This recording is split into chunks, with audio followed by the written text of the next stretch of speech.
இந்த உதவிகளை செய்யறது. ஸல்லல்லாஹு அலைஹி வஸல்லம் சொல்றாங்க, நீங்க நடந்து போகும் பொழுது பாதையில ஒரு கல்லு கிடக்குது அல்லது பாதையில ஒரு முள்ளு கிடக்குது, அதை எடுத்து நீங்க ஓரமா போட்டுட்டு போனாலும் அதுக்கு அல்லாஹு தஆலா சிறந்த நற்கூலியை வழங்குகின்றான்.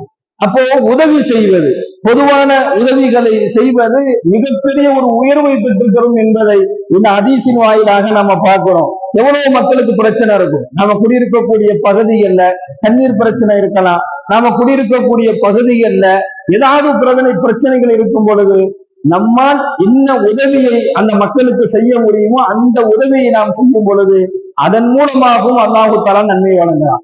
ஒரு மரத்தினுடைய கிளையை மக்களுக்கு இடையூறு இல்லாமல் அதை சுத்தம் செய்து கொடுத்ததற்கு ஒருவருக்கு அல்லாஹ் சொர்க்கத்தை வழங்கியிருக்கிறான் என்று சொன்னால், மக்கள் சேவை, பொதுவான சேவைகள் எவ்வளவு பெரிய ஒரு உயர்வை பெற்றுத்தரும் என்பதை நம்மால் விளங்கிக் கொள்ள முடிகின்றது.